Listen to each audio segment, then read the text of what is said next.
السلام عليكم ورحمة الله وبركاته.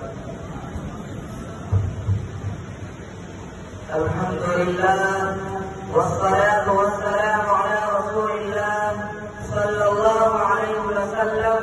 أما بعد، رئيس المكتب الموقر وأساتذتي وإخواني، أشكر الله تعالى على أنه وبالخير وتنزه بنا بهذا اللقاء الحبيب الكريم، وشرفني بإلقاء خطبة وليدة حول الموضوع مسؤوليتنا نحو الدعوة الإسلامية في ضوء السيرة النبوية.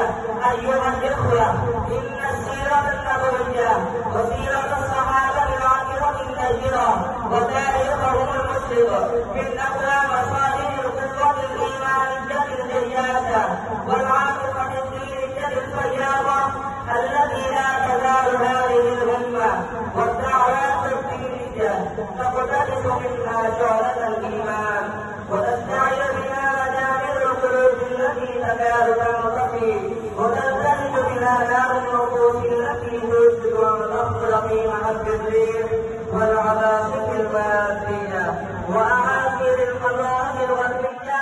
وهذه الثمرة الإيمانية هي التي تفقد هذه الأمة قوتها ومنهجها وتأثيرها وتصبح كجسد حاملة تحملها الحياة على أخلاقها وكنفس ميتة تعتبر من أشقاء الأرض. إنها تاريخ رجال كانتهم دعوة الإسلام فآمنوا بها وصدقوها وأيقنتها قلوبهم واطمأنت بها نفوسهم، وما كان قولهم إذا دعوا إلى الله ورسوله إلا أن قالوا ربنا إننا سمعنا مناديا ينادي للإيمان أن آمنوا بربكم فآمنا ووضعوا إلى مسلمية الرسول صلى الله عليه وسلم وصلوا منهم عجائب الإيمان بالغيب وإخراج خلق الله من عباد إلى عبادة الله وحده ومن دور الأديان إلى عصر الإسلام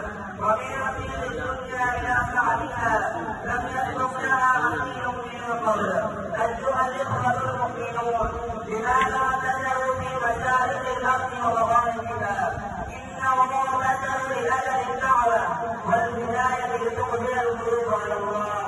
أيها الإخوة، إذا أمعنتم النظر في هذا العصر الحديث الذي نمر به اليوم سوف ترون أن الناس قائمون على تبادل الأخبار وأعداء الإسلام قد قاموا باستئصال المسلمين على قدم وساق ويتحملون في سبيل ذلك المصائب والمساق، فالحاجة ماسة إلى أن تقر حملة لواء الإسلام حتى رفرفت رايته على جميع الأديان فلا يرضى أحد إلا وقد اعتنق الإسلام. وقدموا أمام الناس نموذجا مثاليا عمليا لهذه الكلمة أينقص الدين على حي في غاية من الوضاحة، وجعل الناس هذه الكلمة لهم الوقاية وفازوا بالبداية.